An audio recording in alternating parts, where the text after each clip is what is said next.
Hello and welcome back to Automotive, and this is going to be another episode today with the Fiat 126 project. And for those of you who don't know what the project is or what it's for, we are basically taking a Fiat 126 biz all the way from South Wales to Monaco in French Riviera. So without further ado, let's get into it. We got a lot to do today and we're on the bodywork and prep. So let's get the car back there where we left it off into the prep bay and crack on.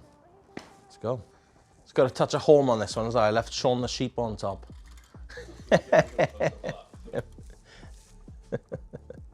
He's coming with me to Monaco as well.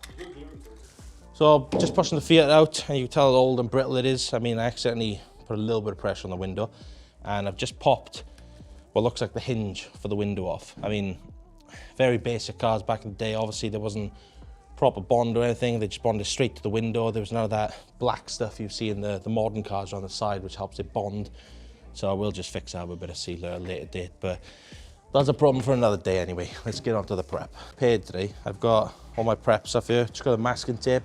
Just gonna mask off any areas on the car that we don't want to get damaged, i.e. sanded, just to protect them. And then we're gonna crack on with the repair. And I'll show you the process of how we're gonna do that in terms of obviously hammering the dents out, mixing the filler and all that good stuff. But for now, start off with the safety of the car first. Don't want to make it worse, do we? I mean, although it probably will be made worse actually, but we'll see. Actually, I'm gonna go 1-inch tape. So a tip for anyone that is doing this sort of stuff, 1-inch tape or smaller tape. You can get like a fine line one as well, which is like probably like a centimetre thick. It's pretty good for put the first layer on because it's more flexible and you can turn the corners a bit easier. So for example, you can get in there with a 1-inch tape right into the corners. I might have to go over that one again, but you see the point. And then the 2-inch tape is better going over the top of that then, just to get a bit more coverage. Put it on there. I mean, the correct way of doing this is probably just to take all the trims off. We haven't got time for that. Okay, so that's the first layer on. So as you can see, with the 1-inch tape, you can get right into the corners, and then we can just go over it with a 2-inch, like so, and literally just overlap it like that, just to get a bit more coverage. Just so if you do slip with a sander, it's not going to damage anything. I mean, I've done that one too many times back in my day when I was prepping cars. Remember one time I actually sanded a window on the passenger side, actually same side, but yeah, the boss wasn't too happy, to be fair. I'm just roughly putting the masking tape in this area for now because I'm going to carry out the repair first, and obviously it's probably got bits of filler, etc. on that bit of tape. So what we'll do is obviously replace that tape with properly applied tape afterwards, ready for prepping the rest of the body. But for now, this is a good enough job. So as you would have seen on episode 1 of the Fiat 126, I obviously identified all the areas that needed work on this car using a Sharpie pen, or a paint pen, sorry. I went down the car, degreased it, took all the dirt off it, and we just put circles on the areas that need attention, whether that be a bit of high build primer or knockout with a hammer and a bit of filler, whatever it may be, it needs attention. And we're going to start with the biggest dent of all on the car, which isn't actually too big and it's fairly simple to do. But there is one slight issue with this, and they can be quite tricky. I mean, especially on old cars, the panels tend to be quite flat across the car, which in my opinion looks good, but the only problem is where they're flat, they're easier to dent. And the panels, although this one doesn't, they tend to flex, for example, like the bottom of the door, when you push it in, they'll flex. Anyway, this has been popped in, however it was done. And the tricky issue is the swage lines on the panels are actually there for strength. Some may think they're there for looks. They're actually a key part of the panel. And this one ever so slightly is kinked in there, which is holding that dent in, hence why it's quite strong. And another issue you get is when there's a dent in the car, if it goes too deep, like all other metals, it can stretch and lose its strength. And if this is pushed in too far, there's a chance that this could be stretched and it'll constantly pop in and out and it won't go flat again. So I'm gonna have to be very careful on how I hit this out and where I hit it out, and there's a process to that. But obviously we've got to get this line quite straight as well. There's no point in just filling over it because it'll lose its strength. So we're going to get the tools ready. We're going to show you how we're going to take this out properly. And then we're going to give it a nice, hopefully one skim of Dolphin, which is a finishing glaze filler. and it should be good for primer then. Okay, so there's actually a little bit of a process to panel beating and metal finishing, and it is, in my opinion, quite a fine art. I mean, simple things, for example, when you have your panel hammer, as you can see there's little marks on there, and that's where I used it last. Now, I can't remember what car I used it on last, and the issue with that is it could have been a different metal, like an aluminium. So, I mean, you should have different hammers, theoretically, for different metals. I've only got the one. I mean, what I like to do is just sand the top to make sure it's absolutely clean and flat, especially when I'm hitting this panel now, because what it could do is if there's old metal shards on here, for example, aluminium, and I smack them into the steel, it'll corrode the steel, and of course corrosion, it'll pop the paint in the future. We don't want that. So just quickly, fluid sander. That's it, we're good to go. That's all it takes, but it's little things like that make a difference.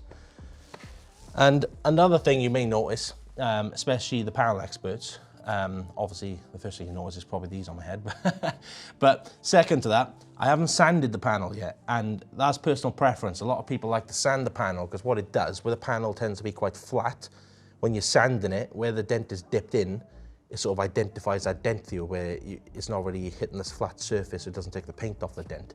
I personally like to keep it on and sand it afterwards. And the reason for that is because obviously the paint's got a bit of a shine to it. So when I'm looking down the panel, I can see where the dent is. And as I'm knocking that out, I can see if most of it's come out. And then I like to sand it to identify the low spots. So we can tap those out with a pick and sand them down flat. And hopefully, shouldn't need a lot of filler, if any, theoretically. So I'm gonna get my dolly. I'm gonna go on the inside of the car now and try and hammer this out as much as I can, as best I can. And I'll show you that process.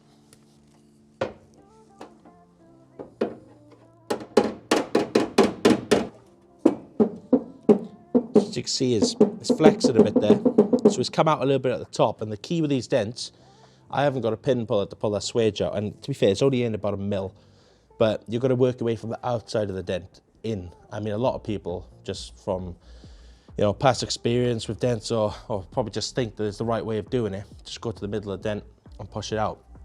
It's absolutely not the way to do it. You've got to work your way from the outside of the dent in. It is a slow process, but it's probably the best way of doing it, in my opinion. So I'm just sitting here, I just get a better view of the dent.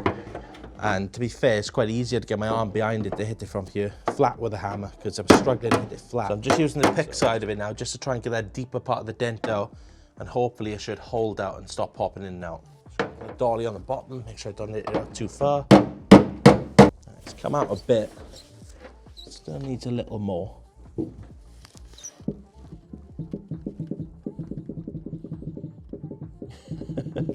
It's like playing a music instrument.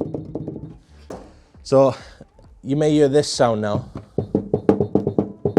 and that's where exactly what I was on about earlier, sorry, where the panel can flex and get a bit stretched. Now, I've been really careful not to hit it out too far. Now, I just run my hand over it like this to feel the dent and how flat it is, and to try and identify low and high spots with my hand. Now, the bottom bit, when I work my way into it, is not sitting too high, it's still in a bit, which is what I'm aiming for, because I want to put a light skim over the top to sand it flat.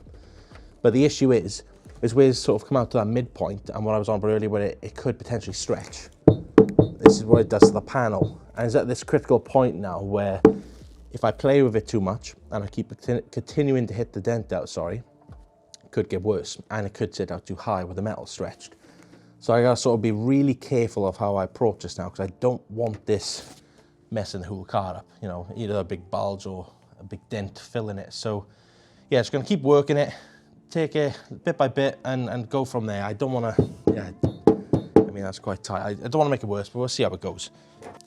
There we go. I think I've got it to that point now where, look, I'm hitting it on the back, pushing it, but it's not flexing. So there's a strength back in the metal. I've hit the dent out as far as I can. I'm worried if I go any further, it's just going to make it worse. So I'm happy with where it's at. We're going to sand it back now to see how far in it currently is. And then hopefully get ready for a skim or filler and go from there. But I'm quite happy with that. Sorry, I forgot to mention, so I'm just sanding this down with an 80 grit sandpaper. Obviously it's the first course, so really nice and rough for the filler to grip to it. I'm going to take it down as far as I can, leave a little bit of a paint edge so we can fade the filler into it and make the surface nice and flat, and then go from there.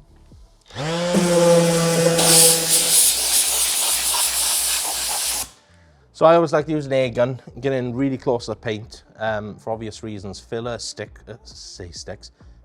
glues the keyed surfaces, not dust. Obviously dust, if it's on there, it'll just pop back off. So just get right in close, blow it all out, get any pinholes out, and then you got a nice clean surface then. And it can also be used to do your hair. So this is our medium thickness filler. It's used for, well, self-explanatory, medium-sized dents.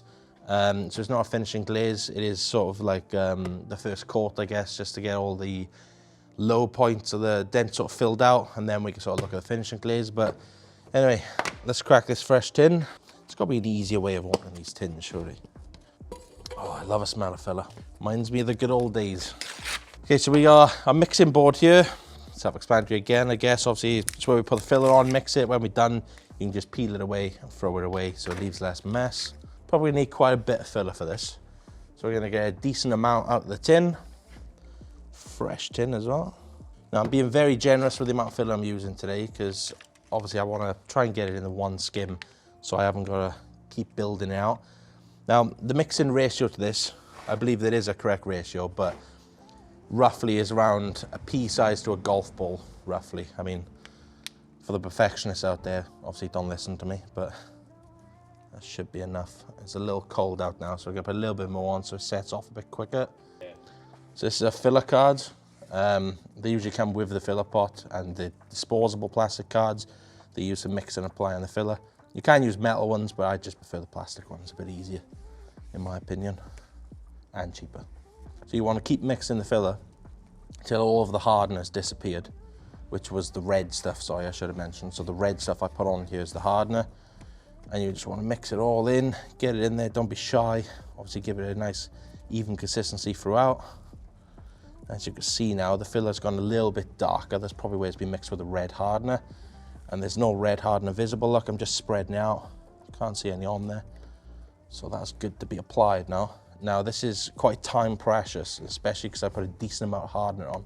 Probably only got about a minute or two till this goes off. So I think we best get it on the car. Obviously the first thing you want to do is push it right into the dent. Just fill that hole as much as possible. Get a decent amount on there. I always like to just build it out a little bit, very light on the hands. Well, once it's built out, guys, you want to push it in hard first, sorry. Then I like to go over it lightly, and I'm making a real mess of this. When you do this, definitely wear gloves. I mean, this is quite a rough skim at the moment, because my hands are quite slippery. So yeah, definitely wear gloves. Yeah, I didn't wear gloves and my hands are extremely slippery when I'm pulling the filler card across. So I'm just gonna switch to a new one to try and get the finishing level. As you can see, it should, if I go this way, come out a lot cleaner. So the cleaner the finish, the easier it is to sand down theoretically. So it's always good to try and apply the skim as flush as possible. But I'm also trying to apply the right amount of weight to my hand, because although it's nice to have a nice smooth finish of sand down, it's important that the dent is packed out and filled out rather than just making it look pretty to sand, I guess.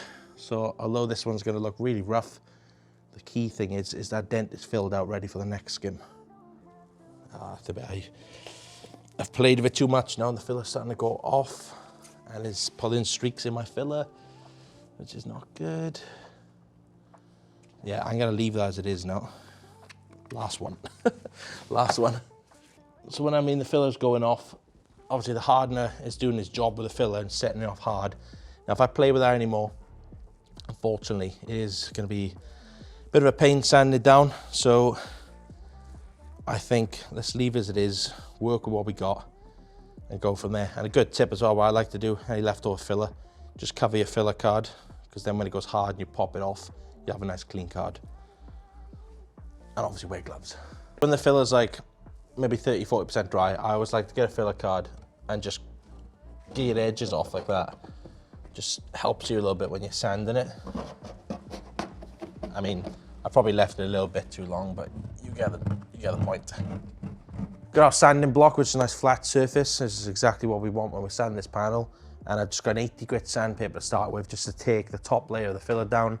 I have a feeling, as I put that first layer on quite heavy, that it's going to need another skim, as I didn't get it quite right as it was setting off. So yeah, let's get this sanded down now, see how it comes out, and then we'll get another skim on. So let's go. And I forgot to mention too, it's important when you're sanding that you're constantly changing directions. If you sand in one direction, you'll just end up almost digging a little ridge into the filler, and it is visible when you paint the car. So you want to sort of sand in all directions, I guess. It's important to, I like to air blow the filler after you've finished sanding it and get it up really close, just so what happens then, it blows the dust out of the little pinholes, so the next skim you put on, it can go into the pinholes and fill it. As I said earlier, you don't want to be applying filler over dust. So let's get it nice and clean. I'm just feeling the filler in my hand, just to try and feel the high and low spots. It all seems fine to me. There's obviously a little dip in the middle where the dent initially was, which is fine because we'll get that in the next skim and sort of fade it out a bit into the panel. So we'll put a bigger skim on this time, but a bit lighter. But the rest of it feels fine. You know, it's quite even. You know, when I've sanded, I've got the shape of the panel there with a slight curve as well, which is good. So as you can just see, these little bits of filler, sorry, where I haven't sanded them because they're still low. So the block has just gone straight over those bits. So we're going to give it a nice even skim all the way along here. Should cover that off. So as you can see with this skim, I haven't got as much filler this time because it's not needed. Most of the dent's already filled out and packed out with filler. So just a lighter skim over the top. It's not quite ready for finishing glaze yet, so it's important just to use the medium grade filler until it's getting to that point. So we're going to mix this up now, apply this over the top, which hopefully should be a nicer skim this time, which is not as heavy. And then, fingers crossed, after we sand this one down, it should be ready for a bit of a finishing glaze. So one step closer to primer. So we're just going to layer this skim up bit by bit. So just apply little bits at a time. And when I'm applying the filler, I'm mainly focusing on the dented area first because it was still a little low. So I want to get the filler in there first, and then when I go over the top and spread it evenly, it should pack that dent out a bit down. So we're just applying a little bit of heat at the moment, so just to set the filler off a bit quicker. It is a little cold out, so it does usually take a bit longer. So yeah, give it about 2 minutes, should be good to sand down. Skims on the Fiat at the moment, and I've just put a little guide coat primer on it, so when I'm sanding it down then, any low spots in the panel will be identified with the paint, and then I know then I can re-skim it or build it or beat it out. So we can get it sanded down now and see how it turns out. But yeah, just initially, as you can see there's a low spot, so we'll keep sanding them down till they're all flush. Still needs a bit more sanding to get it right. But yeah, as you can see, it works, does the trick, so we can keep sanding it back and hopefully ready for finishing glaze. So I'm just gonna give it to the smaller block now, get a bit more control over it. Get into it. Got a sanding block, 80 grit sandpaper initially, and then when the finishing glaze on it, we use a 180 end to get a nice smooth finish, and then we'll blend the edges out with a 320 on a DA sander, and it should be good for primer then. So that's usually the process. I mean, most people have different preferences, like you can use a 240 grit or 180 grit, 150 or 40 grit, whatever it is. But for me, I use an 80 to get it where it needs to be, then a 180 to fine it off with the finishing glaze.